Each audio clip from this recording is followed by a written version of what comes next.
वंदे मातरम कर्मचारी साथियों, एफएमएस 3.0 से संबंधित एक महत्वपूर्ण अपडेट लेकर के आपके साथ उपस्थित हूँ। जैसा कि आपको पता है, एफएमएस 3.0 पे रोजाना कोई न कोई नया मॉड्यूल एक्टिव हो रहा है या शुरू हो रहा है। जो टेक्निकल समस्या आ रही है उसके संबंध में धीरे धीरे उनका निराकरण हो रहा है। इसी संदर्भ में एक और नया टैब इस पर शुरू हुआ है, एम्प्लॉय स्टेटस का। कई बार ये समस्या होती है कि कोई कार्मिक है वो किस स्टेटस में, यानी उसका स्टेटस एक्टिव है या नहीं है, सैलरी उसकी नहीं बन रही है, तो हो सकता है उसके स्टेटस में कहीं रिटायर्ड या पे स्टॉप या और कोई समस्या तो नहीं है। तो वो सारी जानकारी, और खास करके जैसे मान लो किसी एम्प्लॉय की आईडी ट्रांसफ़र की, तो सामने वाले कार्यालय में आईडी ट्रांसफ़र के बाद में ज्वाइन हुई या नहीं हुई, आईडी कहाँ शो हो रही है, वो सारा सिस्टम आप यहाँ से चेक कर सकते हैं।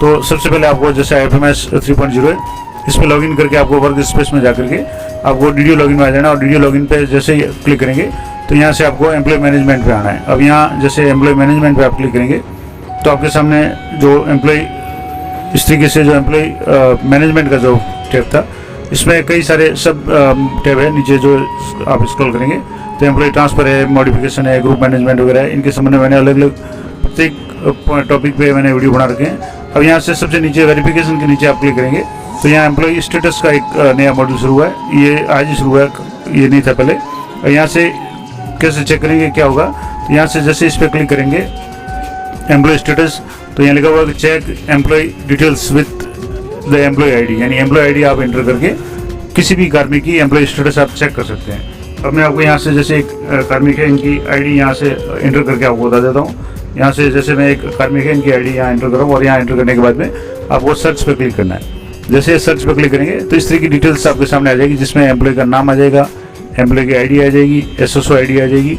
उसके बाद में यहाँ डेजिग्नेशन आ जाएगा, डिपार्टमेंट जैसे सेकेंडरी एजुकेशन बिकानेर आ गया, ऑफिस का नाम आ जाएगा जहाँ इनकी आईडी है। उसके अलावा डीडीओ का नाम, जो भी डीडीओ है उनके नाम और उनके डीडीओ कोड भी यहाँ शो हो रहे हैं। बट ये इनकी डीडीओ की एम्प्लॉय आईडी, उसके बाद में डीडीओ कोड, उसके बाद में डेट ऑफ बर्थ भी यहाँ शो हो रहा है, और उसके बाद में डेट ऑफ रिटायरमेंट भी शो हो रहा है। और सबसे इंपॉर्टेंट बात, यहाँ सैलरी स्टेटस में यहाँ एक्टिव शो हो रहा है, स्टेटस में भी एक्टिव शो हो रहा है। इसका मतलब है इन कार्मिक का अभी जैसे सैलरी है वो एक्टिव है, बन रही है, कोई समस्या नहीं है। और किस डीडीओ के माध्यम से बनी है, तो यहाँ डीडीओ कोड भी आ रहा है, डीडीओ का नाम भी आ रहा है, सारा डिटेल्स आपको यहाँ शो हो जाएगी। अब मैं एक जैसे दूसरे कार्मिक की यहाँ आपको डिटेल यहाँ एंटर करके बता रहा हूँ। जैसे मान लो कोई कार्मिक है जो जिनका स्टेटस चेंज है, वो मैं आपको बताता हूँ क्या स्टेटस है। जैसे मैं यहाँ से कार्मिक को सेलेक्ट कर रहा हूँ, तो यहाँ से जो भी आईडी है इनकी, ये आपको एंटर करनी है, और यहाँ एंटर करने के बाद में सर्च पर क्लिक करना है।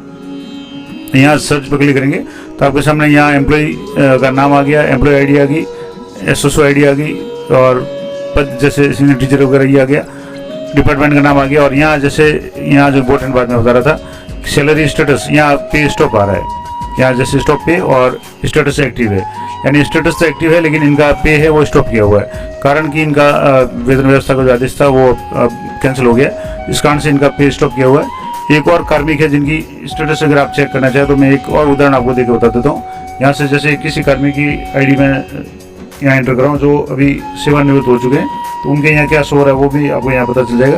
तो यहाँ से जैसे मैं कार्मिक की जो भी आईडी है वो यहाँ एंटर करके आपको बता रहा हूँ। यहाँ जैसे एंटर करेंगे उसके बाद में सर्च ऑप्शन पे आपको क्लिक करना है, तो यहाँ पे एम्प्लॉय का नाम आ जाएगा, एम्प्लॉय आईडी आ जाएगी, एसएसओ आईडी आ जाएगी, डेजिग्नेशन आ गया। उसके बाद में यहाँ सबसे इंपॉर्टेंट बात, जैसे सैलरी स्टेटस है यहाँ एक्टिव है, लेकिन जो स्टेटस है, यहाँ जो स्टेटस है ये रिटायर्ड आ रहा है।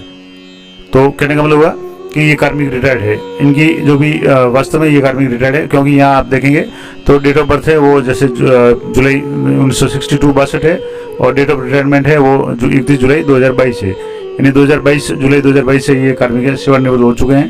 तो इनके यहाँ सैलरी स्टेटस में एक्टिव है, लेकिन स्टेटस में यहाँ रिटायर्ड आ रहा है।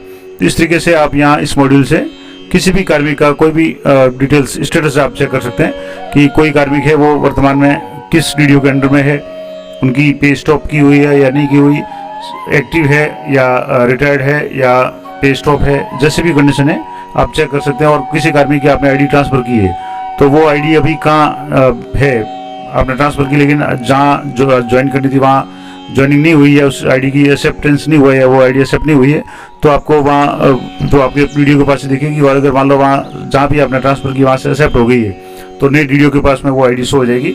वीडियो नाम वगैरह से आप पता कर सकते हैं कि वो आईडी कहाँ है। तो ये महत्वपूर्ण अपडेट थी एफएमएस 3.0 से संबंधित। कि एम्प्लॉय स्टेटस को आप किसी भी कार्मिक की आईडी को चेक कर सकते हैं, भले ही कोई कार्मिक आपके डीडीओ के अंडर में हो या डीडीओ के अंडर में नहीं हो, तो भी किसी भी कार्मिक की आप यहाँ से जो एम्प्लॉय आईडी एंटर करके आप उसका स्टेटस चेक कर सकते हैं कि वो किस डीडीओ के अंडर में है। तो ये महत्वपूर्ण जानकारी थी, आशा करता हूँ आपके लिए उपयोगी रहेगी। इसी तरह की अपडेटेड जानकारी के लिए चैनल पर बने रहें। मिलते हैं नेक्स्ट वीडियो में, तब तक जय हिंद, जय भारत।